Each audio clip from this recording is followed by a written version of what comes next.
बिस्मिल्लाहिर्रहमानिर्रहीम, अस्सलाम वालेकुम। कैसे हैं आप सब लोग? खैरियत से हैं? उम्मीद करता हूँ खैरियत से होंगे और मेरी वीडियो से कुछ ना कुछ सीख रहे होंगे और आगे बढ़ रहे होंगे। तो इस वीडियो में मैं बताऊंगा, बहुत सारे क्वेश्चन आ रहे थे कि सर हमें बताएं इंपोर्ट एक्सपोर्ट बिज़नेस हमने शुरू करना है तो हमें अली बे नहीं पता। उनको बताया है कि वीडियोज़ पड़ी हैं, आप देखें जाके, लेकिन वो कहते हैं नहीं सर एक फ़्रेश हमें बताएँ, हमें क्या करना चाहिए, हमें कैसे करना चाहिए, हमें क्या क्या करना चाहिए। तो आज इस वीडियो में हम बताएंगे कि हम पाकिस्तान से कैसे एक्सपोर्ट का काम हम कर सकते हैं। देखिए, सबसे पहले आपको करना क्या है, जब भी आपने इंपोर्ट एक्सपोर्ट बिजनेस करना है उसके दो तरीके हैं। या तो आप कंपनी रजिस्टर कराएं या आप कंपनी रजिस्टर ना कराएं। अब यहाँ पे लोग बड़े हैरान होंगे क्योंकि पिछली वीडियोस में मैंने बताया था कि अपनी कंपनी रजिस्टर करवा के आप काम करें। देखें, बात यह है कि सबसे पहला जो मेन वो आ रहा है ना, लोगों को प्रॉब्लम्स आ रही हैं वो बायर्स फाइंड करने में आ रही है। ठीक है, बायर्स फाइंड करना एक लोगों के लिए चैलेंज है। तो यहाँ पे वीडियोस ऑलरेडी बनाई हुई हैं कि बायर्स कैसे फाइंड करना है, लेकिन फिर भी एक जो चैलेंज है ना वो तो ऑब्वियसली है क्योंकि बायर्स फाइंड करना वाकई ही एक चैलेंज है। तो सजेशन ये है कि सबसे पहले एक कंपनी रजिस्ट्रेशन कराने की बजाय आप लोग थोड़ा सा फोकस करें बायर्स फाइंड करने के लिए। उसमें ऐसा है क्योंकि देखें कंपनीज तो बहुत ज़्यादा है, मेरी कंपनी है, बाकी और भी कोई आपके रिलेटिव्स होंगे, आप उस कंपनी को यूज़ करके बाहर भिजवा सकते हैं माल। लेकिन अगर बायर ना मिलेगा तो आप कंपनी बना लेंगे तो फिर क्या फ़ायदा होगा। लेकिन पहला स्टेप होता यही है कि आप कंपनी बनाते हैं। कंपनी के लिए आपको एनटीएन चाहिए होता है, उसको एसईसीपी में रजिस्टर करवाना होता है, उसका सेल टैक्स जनरेट करवाना होता है, बैंक अकाउंट ओपन करवाना होता है, उसके बाद आपको चैम्बर ऑफ कॉमर्स में रजिस्ट्रेशन करवानी होती है, उसके बाद पीएसडब्ल्यू करवाना होता है। अब सबसे मेन क्वेश्चन आ रहे हैं, सर ये खर्चा कितना आएगा। खर्चा भी ऑलरेडी हम लोगों ने डिस्कस किया हुआ है वीडियोज़ में, उनको भी जाके देखिएगा, डिस्क्रिप्शन में लिंक डाल दूंगा, वो भी लाजमी देखिएगा। एक एक बताया हुआ मैंने, एक एक रुपया बताया हुआ किस किस जगह कौन कौन से रुपये लगने हैं। देखिए, अगर आप खुद करते हैं ना, खुद में आपकी खर्चे कम आते हैं। खुद में ऐसा आता है कि 2,000 रुपये या 1,000 रुपये आपका या 500 रुपये आपकी फ़ीस है एनटीएन और इसकी एसईसीपी की। और उसमें जो यहाँ पे थोड़ा ट्रिक ये है कि जो आपने वैल्यू डिफ़ाइन करनी है ना, मतलब 1 लाख रुपये कैपिटल डिफ़ाइन करना है, 10 लाख रुपये कैपिटल डिफ़ाइन करना, ये थोड़ा सा ट्रिकी है। ठीक है, और कोई चीज़ ट्रिकी नहीं है इसके अंदर। आपने एसईसीपी में रजिस्ट्रेशन करानी है, 500 रुपये 1,000 रुपये फ़ीस है उसकी, वो करवानी है। उसके बाद आपने सेल टैक्स रजिस्टर कराना है, उसकी बायोमेट्रिक की फ़ीस 500 रुपीज़ है। उसके बाद आपने चैम्बर करवाना है। आपने अगर आपकी प्राइवेट लिमिटेड कंपनी है तो फिर आपने उसको जो है 7,800 रुपये जमा कराना है। अगर जो है एसएमसी है तो 6,500 रुपये जमा करवाना है, हमें 6,750 है, दोनों में से एक फिगर है। उसके बाद आपने इसका पीएसडब्ल्यू लेना है, पीएसडब्ल्यू के कुछ डॉक्यूमेंट्स की रिक्वायरमेंट है वो आपने सबमिट करने हैं। उसके बाद जो आपने उसका बायोमेट्रिक लेनी है, 500 रुपीज़ की बायोमेट्रिक है। अब आप खुद हिसाब लगा लें, अगर आप खुद, लेकिन मेहनत है। ठीक है, अगर आप बाहर से करवाते हैं तो बाहर वाले चार्जेस बहुत ज़्यादा लेते हैं, 50,000 से 70,000 रुपये तक चार्ज करते हैं और कहते हैं कि जी हम करवा के देंगे। अगर आपके पास पैसे हैं तो फिर तो ठीक है, नहीं है तो फिर अपनी रजिस्ट्रेशन खुद करवाने की कोशिश करें। अगर नहीं करवा सकते तो फिर पहले आप बायर फाइंड करें। बायर फाइंड करने के बाद आप देखें, एक दफ़ा बायर आ गया, किसी और कंपनी के थ्रू भिजवा देंगे, कोई प्रॉब्लम, क्योंकि आप बायर तो आपका है ना। जब किसी और कंपनी के थ्रू भिजवा देंगे तो उसके बाद जो है आप क्या करेंगे, इसको जो है अपनी कंपनी रजिस्ट्रेशन प्रोसेस स्टार्ट कर देंगे। अच्छा, पाकिस्तान से एक्सपोर्ट करना है तो सबसे पहले क्या चीज़ आपके लिए इंपॉर्टेंट है। देखिए, सबसे पहले जो भी आपने काम करना है उसके लिए आपकी प्रोडक्ट इन्फॉर्मेशन होनी ज़रूरी है, क्या आपकी क्या प्रोडक्ट है। अच्छा, और किस रीजन में जा रही है, आया कि यूरोप में जा रही है, अमेरिका में जा रही है, और या गल्फ़ कंट्रीज़ में जा रही है, या अफ्रीकन कंट्रीज़ में जा रही है।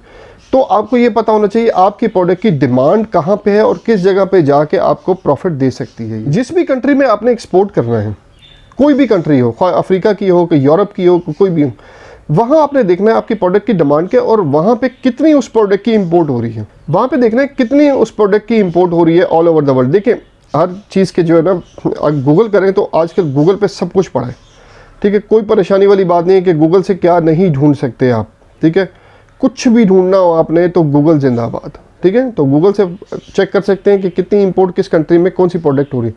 आप अपनी प्रोडक्ट आपने अपनी प्रोडक्ट देखनी है कि आपकी प्रोडक्ट जो है उस कंट्री में कितनी इंपोर्ट हो रही है। जब आप ये देख लेंगे तो आपको आइडिया हो जाएगा, अच्छा ये प्रोडक्ट की इंपोर्ट 10 कंटेनर आ रहे हैं या 20 कंटेनर आ रहे हैं। फिर उसका जो है पॉपुलेशन देखेंगे, उसकी जो है मतलब कि अब आपकी प्रोडक्ट जो है हाई लेवल कस्टमर्स की है या लो लेवल कस्टमर्स की है या मिडिल लेवल कस्टमर्स की है। तो फिर आप उस लेवल की उस कंट्री को चेक करेंगे कि उसमें मतलब मिडिल क्लास कितने, हाई क्लास कितने। ऑब्वियसली ये गूगल पे है। ठीक है, ये सब कुछ मिलेगा, पॉपुलेशन, मिडिल क्लास, ये सब आपको जो है गूगल पे मिलेगा। ये आपने करने के बाद उसके बाद आपकी बनेगी मार्केटिंग स्ट्रेटजी।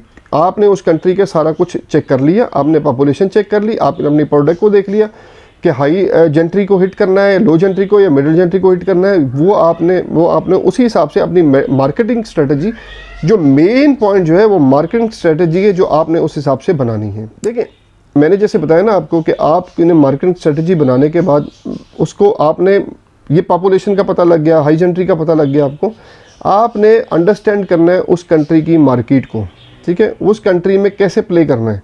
देखिए जब आपको कंट्री की नॉलेज होगा, इन्फॉर्मेशन होगी, बायर्स का पता होगा, बायर्स कितने इंपोर्ट हो रही है वहाँ पे उसका पता होगा, तो आपको किसी भी बायर को कायल करने के लिए, ठीक है, कन्विंस करने के लिए प्रॉब्लम नहीं आएगी। तो ये आपको समझना है कि हमें जो है, हमने सिर्फ गूगल पे ये नहीं लिखना हाउ टू फाइंड बायर्स, हमने काम कैसे करना है। देखिए बायर्स आपको मिल जाते हैं, आप कन्विंस नहीं कर पाते। कन्विंस क्यों नहीं कर पाते? क्योंकि आपके पास प्रॉपर नॉलेज नहीं होती, प्रॉपर इन्फॉर्मेशन नहीं होती। ये जो चीज़ें मैं बता रहा हूँ ये सारे पैसे लेके बताते हैं, ये पेड कोर्सेज में बताते हैं चीज़ें, ठीक है। तो आपको करना ये है, देखिए हर चीज़ में मेहनत तो है, एफर्ट है, तो एफर्ट करेंगे तो कुछ कमाएंगे। तो आपको मेहनत करनी है, मेहनत करने के बाद आपके पास उसके रिजल्ट्स आपके पास बहुत अच्छे होंगे। हमने मार्केट स्ट्रेटजी डिस्कस कर ली, मार्केट अंडरस्टैंडिंग डिस्कस कर ली। उसके बाद कॉस्ट एफिशिएंट। देखिए मैंने बताया ना आपको कि जब आपको इंपोर्ट पता लग रही होगी कितने कंटेनर आ रहे हैं, फ़र्ज़ करें अगर 10 कंटेनर आ रहे हैं तो उसकी कॉस्ट ऑब्वियसली पॉपुलेशन के हिसाब से होगी। पॉपुलेशन के हिसाब से अगर पॉपुलेशन ज़्यादा हो 10 कंटेनर तो कोई मनी नहीं रखते, इसका मतलब कॉस्ट हाई होगी। तो आप जब भी बायर को कोटेशन दोगे रेट बताओगे अपना, तो आपने ये सारे से नज़र रख के अपनी कॉस्ट को, अपना प्रॉफिट भी ऐड करना है लेकिन कॉस्ट को मिनिमाइज़ करना है। कि कोई बात नहीं, अगर पहले कंटेनर में हम 5% प्रॉफिट कमा लें तो अगले में हम 10 कमा लेंगे। हमने बायर को ग्रैब करना है, ठीक है। तो मार्केटिंग स्ट्रेटजी, मार्केट अंडरस्टैंडिंग और कॉस्ट एफिशिएंट, ये 3 मेन पॉइंट्स हैं जो आपको बायर्स जो है आपको दिलवा सकते हैं बहुत अच्छे तरीके से। ये आपको अगर आ गई ना 3 चीज़ें, अगर आपने सीख ली, ठीक है, तो आप ये मैसेज मुझे नहीं करेंगे sir how to find buyers.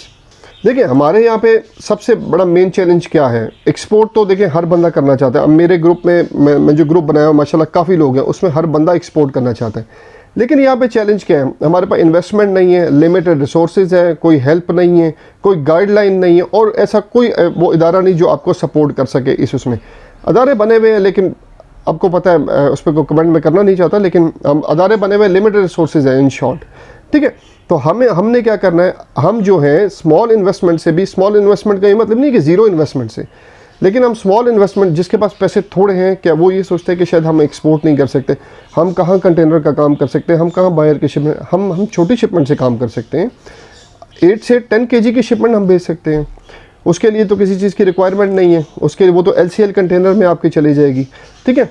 हम छोटे बायर्स ढूंढ सकते हैं, छोटे बायर्स भी मिलते हैं, स्मॉल जो है बायर्स मिलते हैं और अच्छी क्वांटिटी के बायर्स मिल जाते हैं, तो आप उसको भी फोकस कर सकते हो। हमारे सियालकोट में बहुत से ऐसे लोग बैठे हैं जो टी-शर्ट्स बेच रहे हैं, 8-10 kg के जो उनका कार्टन जाते हैं, 10 kg के कार्टन, इससे सर्जिकल के हैं 10 kg के कार्टन बेचते हैं, तो वो काम कर रहे हैं, आप भी कर सकते हैं। ऐसे LCL के थ्रू भेज सकते हैं, कोरियर सर्विसेज के थ्रू भेज सकते हैं, फेडेक्स हो गया, DHL हो गया, इसके अलावा स्काईनेट हो गया, और सर्विसेज यूज़ करके आप जो है अपनी स्मॉल शिपमेंट्स को आप भिजवा सकते हैं। अच्छा, इसके अलावा एक और ऑप्शन आजकल ऑब्वियसली चाइना ने तो बहुत इसको प्रमोट कर चुका है ऑलरेडी, तो अगर हम भी कर लें इसको, वाइट लेबल का नाम आपने सुना होगा। वाइट लेबल क्या होता है? आप जो है उन्हें कहें जी हम प्रोडक्ट बेशक हमारी अपनी है, आप उन्हें कहें जी हम इस प्रोडक्ट पे आपका लेबल लगा देंगे। देखिए बायर जो है ना वो चाहता यही है कि उसकी जब प्रोडक्ट उसके पास पहुँचे ना तो उस पर उसका लेबल हो, वो नहीं चाहता कि प्रोडक्ट मेरे पास आए, मैं यहाँ पे उसकी कॉस्ट जो है फिर बढ़ाऊँ। तो हमारे पास लेबर भी होती है, सारा कुछ होता है, तो हम प्राइवेट लेबल ऑफ़र कर सकते हैं कि सर आप बताएं, आपका जो टैग वगैरह है वो हम लगा के आपकी प्रोडक्ट पे हम भिजवा सकते हैं। तो ये कर रहे हैं लोग, ऑलरेडी भी कर रहे हैं, लेकिन एक ये नया है, पाकिस्तान में नया तो नहीं है लेकिन चल रहा है। तो आप लोग भी इसके थ्रू भी अगर फ़र्ज़ करें कोई भी आइटम भेज रहे हैं तो उस पर जो है उनका प्राइवेट लेबल आप लगा के एक्सपोर्ट कर सकते हैं।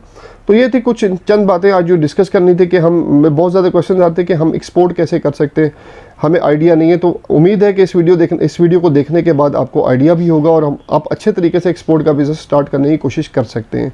मेरा मिशन पाकिस्तान के एक्सपोर्ट को इंक्रीज़ करना है। मेरे चैनल को सब्सक्राइब, लाइक और शेयर ज़रूर करें ताकि आने वाले इंपोर्टर एक्सपोर्टर इससे कुछ ना कुछ फ़ायदा हासिल कर सकें। उम्मीद करते हैं आपको आज की वीडियो पसंद आएगी। अगली वीडियो तक के लिए अल्लाह हाफिज़।